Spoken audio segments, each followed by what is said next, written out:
बिस्मिल्लाहिर्रहमानिर्रहीम। आप YouTube channel देख रहे हैं। मैं हूं ग़ुलाम मोहम्मद। अस्सलाम वालेकुम।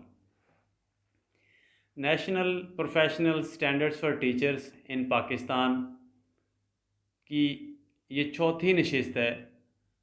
आज की इस मुख्तसर सी नशिस्त में चौथा स्टैंडर्ड है, स्टैंडर्ड नंबर 4 है, उसके हवाले से गुफ्तगू होगी। स्टैंडर्ड नंबर 4 है instructional planning and strategies. Instructional planning and strategies is the number 4 standard in National Professional Standards for Teachers in Pakistan. ये टेक्निकली बहुत ही ओवरलोडेड स्टैंडर्ड है। इसके लिए बहुत सारी चीज़ें वजाहत तलब होंगी। मैं कोशिश करूँगा कि इंस्ट्रक्शनल प्लानिंग एंड स्ट्रेटजीज़ के हवाले से एक बहुत ही मुदल्लल, मुफस्सल, जामे और अच्छी गुफ्तगू की जाए।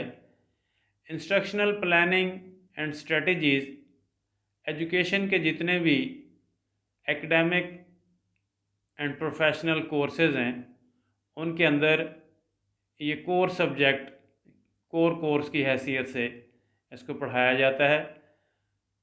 इंस्ट्रक्शनल प्लानिंग, करिकुलम डेवलपमेंट और टीचिंग स्ट्रेटजीज़, ये बहुत ही ख़ास नौइयत के ये मज़ामीन हैं, ख़ास नौइयत के ये टॉपिक्स हैं और इनके अंदर बहुत ज़्यादा गुफ्तगू की जा सकती है। लेकिन इस मुख्तसर सी नशिस्त के अंदर मैं बहुत ही मुख्तसर से अंदाज़ में अपने फ़हम के मुताबिक, अपनी सोच और समझ के मुताबिक, अपने इल्म के मुताबिक, अपनी अंडरस्टैंडिंग की बुनियाद पर बात करने की कोशिश करूँगा।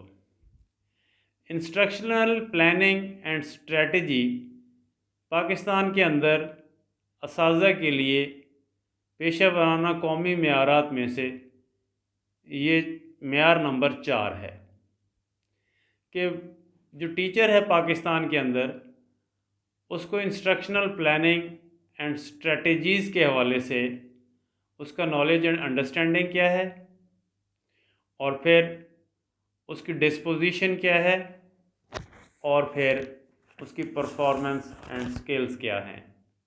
तो सबसे पहले नॉलेज एंड अंडरस्टैंडिंग के हवाले से बात करते हैं। Instructional planning and strategies. Instruction means हिदायत।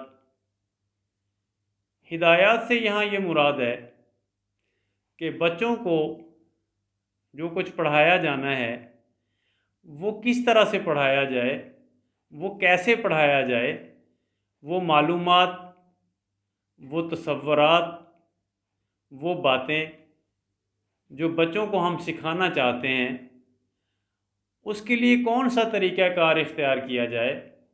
उसके लिए मनसूबाबंदी करनी पड़ती है, उसके लिए एक मनसूबा बनाना पड़ता है, उसके लिए एक सिस्टमेटिक प्लान करना पड़ता है जिसमें बहुत सारी चीज़ें शामिल हैं।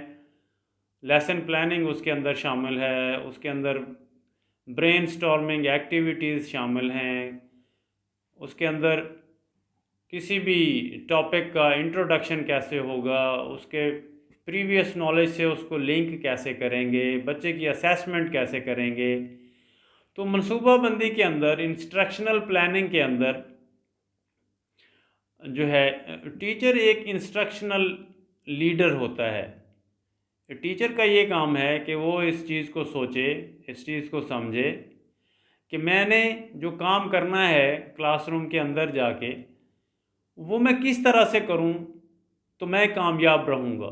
अब कामयाबी का मेयार क्लासरूम के अंदर एक टीचर के लिए क्या है कि वो ये तय करे, पहले से वो ये तय करे कि वो क्या पढ़ाना चाहता है, क्यों पढ़ाना चाहता है, कब पढ़ाना चाहता है, कैसे पढ़ाना चाहता है, कितना पढ़ाना चाहता है और उसके इस तरह से पढ़ाने से, इस तरह से सिखाने से बच्चे कितना सीख सकेंगे और फिर ज़्यादा सीख सकेंगे, और फिर ज़्यादा से ज़्यादा बच्चे ज़्यादा से ज़्यादा सीख सकेंगे। तो एक इस किस्म की एक इंस्ट्रक्शनल प्लानिंग और टीचिंग स्ट्रेटजीज़, टीचिंग मेथड्स का इस्तेमाल जो है वो एक टीचर के लिए इसकी अंडरस्टैंडिंग होना, इसके हवाले से उसका नॉलेज होना बहुत ज़रूरी है। इस तरह से इंस्ट्रक्शनल प्लानिंग एंड स्ट्रेटजीज़ के हवाले से स्ट्रेटजीज़ बहुत सारी हैं। लैंग्वेज के टीचर के लिए स्ट्रेटजीज़ जो हैं वो मुख्तलिफ हो सकती हैं। मैथमेटिक्स के टीचर के लिए टीचिंग मेथड्स एंड स्ट्रेटजीज़ मुख्तलिफ हो सकती हैं। साइंस के टीचर के लिए teaching methodologies and teaching strategies मुख्तलिफ हो सकती हैं। सोशल स्टडीज़ के टीचर के लिए टीचिंग स्ट्रेटजीज़ मुख्तलिफ हो सकती हैं। उसका एक ही मयार है किसी भी टीचर के लिए इंस्ट्रक्शनल प्लानिंग एंड स्ट्रेटजीज़ का ये है कि वो अपने तलबा की असेसमेंट करते हुए, अपने तलबा को परखते हुए, उनको जांचते हुए, उनके साथ इंटरेक्ट करते हुए, उनके साथ पहले दिन जब गुफ्तगू होगी, बातचीत होगी, उनके लेवल को आइडेंटिफाई किया जाएगा, स्टेज ऑफ डेवलपमेंट उनकी देखी जाएगी, और उस तरह से वो टीचर अपने सब्जेक्ट के हवाले से अपनी इंस्ट्रक्शनल प्लानिंग करेगा, अपने करिकुलम को जो है वो डिवाइड करेगा। बल्कि आजकल तो पूरा डिपार्टमेंट जो है वो टीचर को सपोर्ट कर रहा है कि एजुकेशनल कैलेंडर जो है वो डिपार्टमेंट ख़ुद से डेवलप करके असातिज़ा को स्कूलों में भेजता है। अब तो इसमें असातिज़ा के लिए बड़ी सहूलत की बात है कि वो बने बनाए एक वेल प्लान तरीके से एक पूरी टीम बैठ के एजुकेशन कैलेंडर जो है उसको, हर सब्जेक्ट के एजुकेशनल कैलेंडर को तरतीब दिया जाता है और फिर स्कूल एजुकेशन डिपार्टमेंट में असातिज़ा के लिए इस्तेमाल के लिए उनको भिजवा दिया जाता है। तो उसके अंदर बहुत सारी चीज़ें, जनवरी में क्या पढ़ाना है, फरवरी में क्या पढ़ाना है, मार्च में क्या पढ़ाना है, अप्रैल में, पूरे एकेडमिक कैलेंडर में जो चीज़ें जिस तरह से पढ़ाई जानी होती हैं उसकी तरतीब बनाकर असातिज़ा को दी जाती है। तो वो इंस्ट्रक्शनल प्लानिंग के लिए वो एक हेल्पफुल टूल की हैसियत इख्तियार कर गया है। इंस्ट्रक्शनल प्लानिंग में सबसे बड़ी जो बात है वो ये है कि एक टीचर को अंडरस्टैंडिंग कितनी है, knowledge and understanding about the instructional planning and strategies. Instructional planning and strategies is a dynamic process, is a vibrant and living process. It's not a static process, but it's a dynamic and living process. एक teacher ने classroom के अंदर एक strategy अपनाई, एक instructional planning को follow किया, एक उसने क्लास ली, 40 मिनट उसने एक्टिविटीज़ करवाई, इंट्रोडक्शन दिया किसी कॉन्सेप्ट का, उसके ऊपर डिस्कशन हुई, प्रेजेंटेशन दी टीचर ने, क्वेश्चन आंसर सेशन हुआ, असेसमेंट की। असेसमेंट करने के बाद टीचर को पता चला कि ये मेथडोलॉजी तो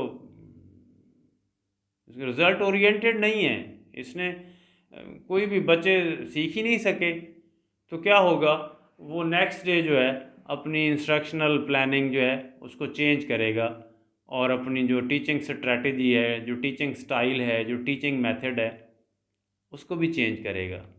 तो मकसद क्या है कि through instructional planning and through instructional teaching strategies and teaching styles, effective teaching should be done in the classroom, and if the effective teaching would be done in the classroom, there would be an effective learning. And how we can assess the effective learning in the classroom? By the question answer session in the end of the classroom. Class के बाद जो ही class ख़त्म होती है आखिरी 4-5 minute में उस्ताद ने ये जायज़ा लेना होता है कि जिस तरह से मैंने काम किया है, जिस तरह से मैंने एक पूरा अपनी प्लानिंग को एग्जीक्यूट किया है क्लासरूम के अंदर, जिस तरह से जो स्ट्रेटजी मैंने अपनाई है, क्या उस तरह से मैं अपनी प्लानिंग में, अपनी स्ट्रेटजी में कामयाब रहा हूँ? क्या मेरी जो तदरीस है वो इफ़ेक्टिव हुई है, इफ़ेक्टिव टीचिंग मैंने की है? अगर इफ़ेक्टिव टीचिंग की है तो फिर इफ़ेक्टिव टीचिंग जो है वो इफ़ेक्टिव रिज़ल्ट्स भी देगी, इफ़ेक्टिव लर्निंग भी होगी। और इफ़ेक्टिव लर्निंग का हमें कैसे पता चलेगा? जब हम बच्चों से सवाल करेंगे और वो सारे जवाब बता रहे होंगे, बच्चों का लेवल ऑफ अंडरस्टैंडिंग बेहतर होगा, बच्चे सीख चुके होंगे। वेल एंड गुड, हमारी इंस्ट्रक्शनल प्लानिंग और हमारी teaching strategy and teaching methodology और teaching style was good and valid. तो इस तरह से वो अगर बच्चे सीख जाते हैं तो वो आपकी स्ट्रेटजी, वो आपकी प्लानिंग, वो आपका सारा तरीक़ाकार बहुत अच्छा है। मकसद भी यही है कि बच्चे आपकी बात समझ सकें, बच्चे उस कॉन्सेप्ट को समझ सकें, बच्चों का जो है लेवल ऑफ अंडरस्टैंडिंग बेहतर हो सके। बच्चे, आप जो कुछ बच्चों को सिखाना चाहते हैं, बच्चे वो अगर सीख गए हैं तो आपका वो सारा तरीक़ा तदरीस, वो अंदाज़े तदरीस, वो आपकी इंस्ट्रक्शनल प्लानिंग, वो आपकी टीचिंग स्ट्रेटजीज़ ठीक है, वेल एंड गुड।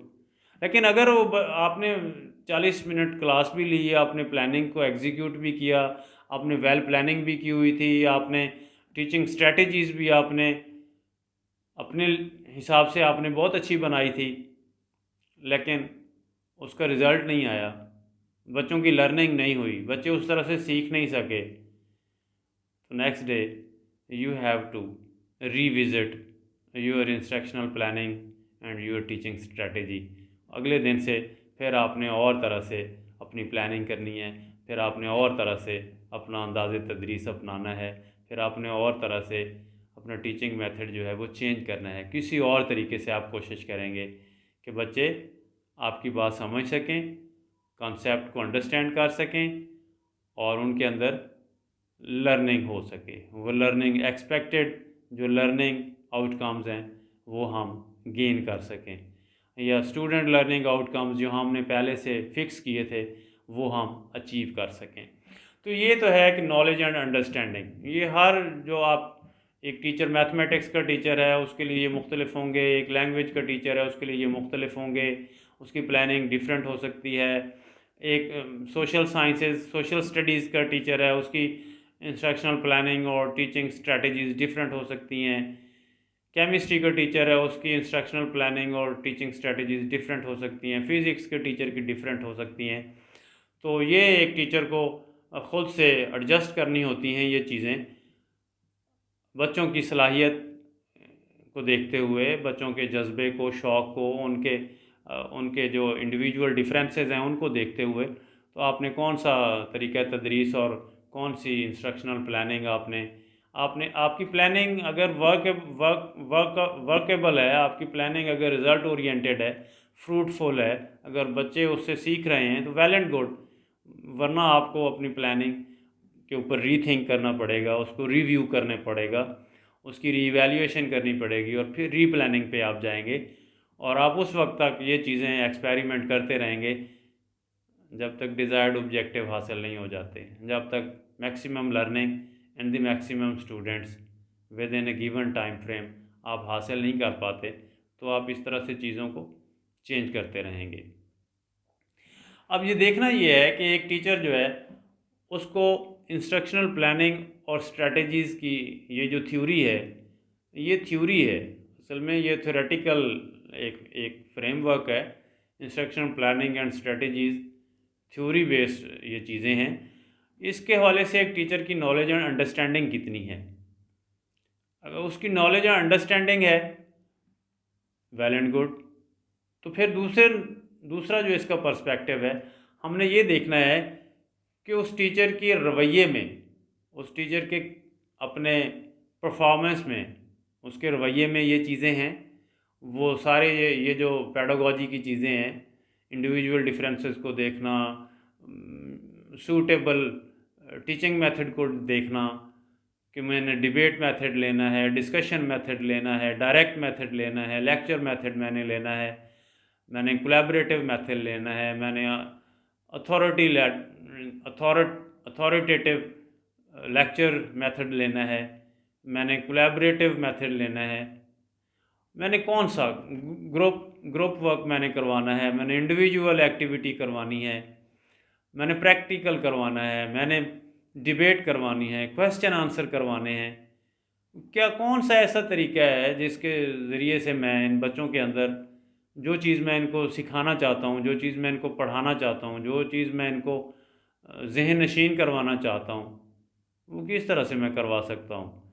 तो क्या वो इन चीज़ों को, ये जो उसूल हैं, उसूल तदरीस हैं, पेडागोजिकल स्किल्स हैं, इंस्ट्रक्शनल प्लानिंग के हवाले से, टीचिंग स्ट्रेटजीज़ के हवाले से, टीचिंग स्टाइल्स के हवाले से, उसने उसकी आदत में है ये, वो रूटीन में ये काम करता है, वो रोज़ाना ये काम करता है। पेडागोजिकल स्किल्स के हवाले से पेडागोजिकल रूल्स जो हैं उनको अप्लाई करता है क्लासरूम के अंदर, टीम वर्क करता है, वो कोऑपरेटिव लर्निंग का उसको पता है। बच्चों के अंदर जो चीज़ें कंसेप्चुअली उसको पता है, क्या उनको वो प्रैक्टिकली अप्लाई करता है क्लासरूम के अंदर। अगर उसका नॉलेज भी ठीक है, इंस्ट्रक्शनल प्लानिंग की एंड स्ट्रेटजीज़ के हवाले से एक टीचर के पास साउंड नॉलेज भी है, अंडरस्टैंडिंग भी है, और फिर वो दूसरी तरफ उसके रवैये में भी ये चीज़ें शामिल हैं कि वो एज ए रूटीन रोज़ाना की क्लास में वो इन चीज़ों को अप्लाई करता है, अपने क्लासरूम के अंदर इन चीज़ों को अप्लाई करता है और फिर चेंज करता है। एक तरीका दुरुस्त नहीं है तो दूसरा तरीका इस्तेमाल करता है, वो तरीका काम नहीं करता तो तीसरा तरीका इस्तेमाल करता है। Ultimately after doing 1 or 2 or 3 experiments he will find a valid, reliable and fruitful and result oriented teaching methodology or teaching method। बिल्कुल 2-3 दिनों में ही अंदाज़ा हो जाएगा टीचर को कि कौन सा तरीका तदरीस, कौन सा अंदाज़ तदरीस, कौन सा टीचिंग स्टाइल, कौन सा मेथड, किस तरह की प्लानिंग क्लासरूम के अंदर जो है वो बच्चों में, ज़्यादा से ज़्यादा बच्चों में ज़्यादा से ज़्यादा लर्निंग जो है वो पैदा कर रही है। और तीसरा इसका जो एस्पेक्ट है वो ये है कि टीचर के पास नॉलेज और अंडरस्टैंडिंग भी है, टीचर रूटीन में ये चीज़ें प्रैक्टिस भी करता है। अब क्लासरूम के अंदर उसकी परफॉर्मेंस एंड स्किल्स कैसी हैं, इंस्ट्रक्शनल प्लानिंग एंड स्ट्रेटजीज़ के हवाले से क्लासरूम के अंदर उस टीचर की performance and skills about this particular standard instructional planning and strategy वो कैसी है। क्या वो अपने जो बच्चे हैं उनको आइडेंटिफाई करता है कि इस बच्चे की ये वीकनेस है, इस बच्चे की ये स्ट्रेंथ है, ये बच्चा कौन से स्टेज ऑफ डेवलपमेंट में है, इस बच्चे की लर्निंग कैसी हो रही है, इस बच्चे की ज़रूरियात कैसी हैं। टीचर का सबसे बड़ा जो काम है वो ये है कि उसका टीचिंग स्टाइल जो है वो डाइवर्स टीचिंग स्टाइल होना चाहिए, to satisfy the diverse needs of a largest number of students in the classroom. एक इस तरह का उसका टीचिंग स्टाइल होना चाहिए जो मैक्सिमम बच्चों को सूट कर रहा हो, जिसमें ज़्यादा से ज़्यादा बच्चे ज़्यादा से ज़्यादा सीख रहे हों और वो अपनी इंस्ट्रक्शंस को क्लासरूम के नॉलेज की बेस पे डिज़ाइन करके आए। उसको क्लासरूम का नॉलेज हो, एक टीचर को क्लासरूम के इन्वायरमेंट का नॉलेज हो, उसको बच्चों के अंडरस्टैंडिंग लेवल का नॉलेज हो, बच्चों के प्रीवियस बच्चों का जो नॉलेज है अबाउट दैट पर्टिकुलर सब्जेक्ट और अबाउट दैट पर्टिकुलर टॉपिक उसको पता हो, और उसके बाद वो अपनी प्लानिंग इस तरह से करे कि मैंने कहाँ से शुरू करना है और कैसे मैंने बच्चों को पढ़ाना है, मेरी प्रेजेंटेशन कितनी होगी, मैं बच्चों से ग्रुप एक्टिविटी कैसे करवाऊंगा, इंडिविजुअल वर्क मैंने कैसे करवाना है, डिबेट करवानी है, डिस्कशन करवानी है, क्वेश्चन आंसर करवाने हैं, प्रैक्टिकल करवाना है, मुझे क्या करना है।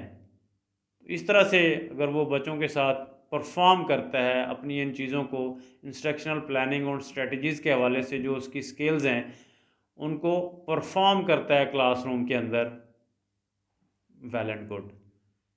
ऐसा टीचर जिसको इंस्ट्रक्शनल प्लानिंग भी आती है, टीचिंग स्टाइल भी उसको आते हैं और उसको ये पता है कि मैंने कौन सी प्लानिंग किस तरह से एग्जीक्यूट करनी है, कौन सा टीचिंग स्टाइल मैंने कब इस्तेमाल करना है, अपने सब्जेक्ट्स के लिहाज से, अपने अपने सब्जेक्ट के लिहाज से, अपने टॉपिक के लिहाज से उसको ये पता होना चाहिए कि इस टॉपिक के लिए कौन सा मेथड जो है वो सूटेबल है।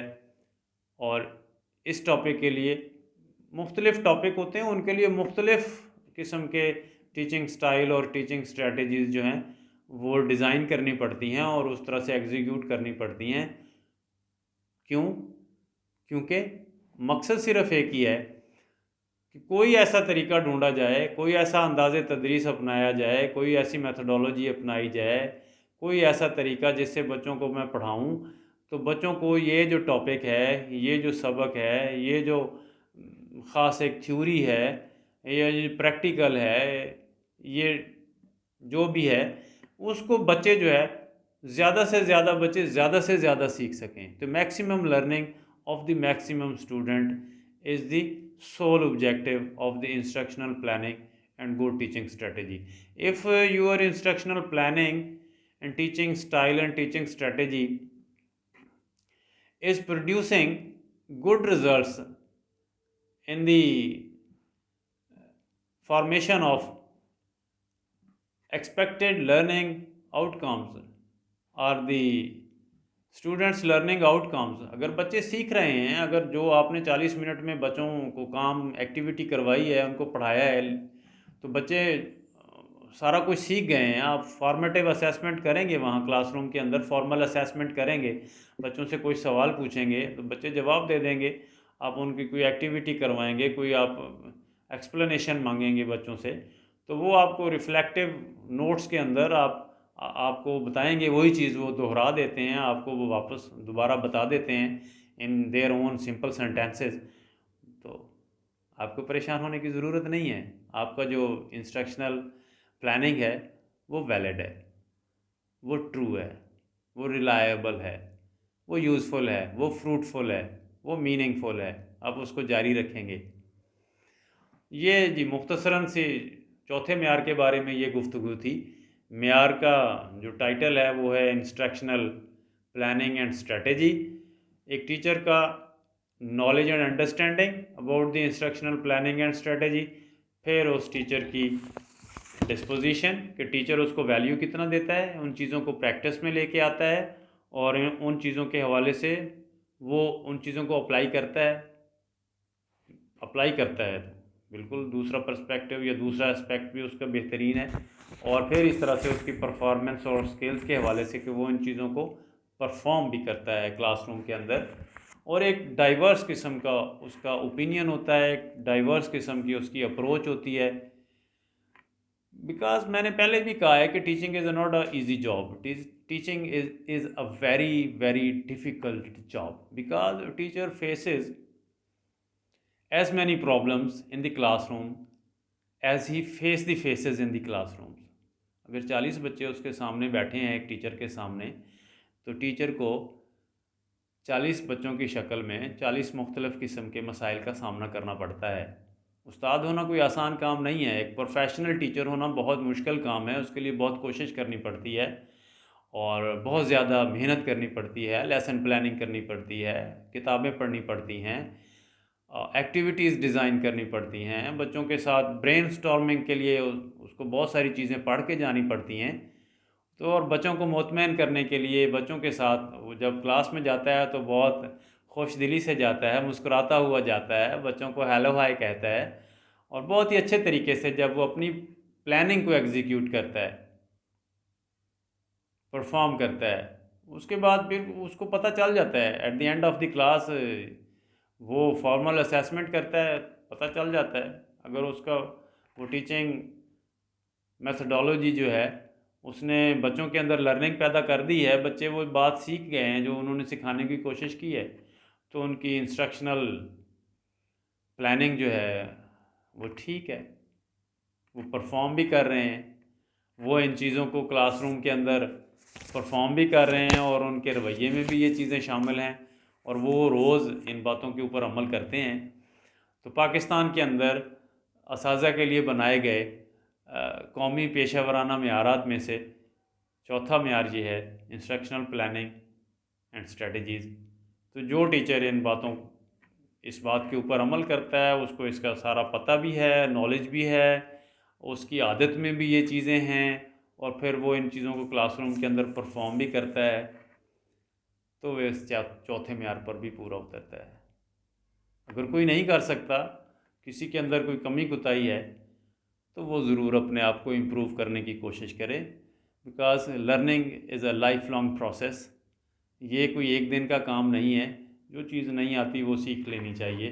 एक उस्ताद को सीखने में बिल्कुल झिझक नहीं होनी चाहिए, शर्म नहीं होनी चाहिए। उस्ताद का तो काम ही यही है, खुद सीखेगा तो बच्चों को सिखाएगा। आज के लिए इतना ही। ग़ुलाम मोहम्मद को इजाज़त दीजिए। अपना और अपनों का ख्याल रखिएगा। खुदा हाफिज़।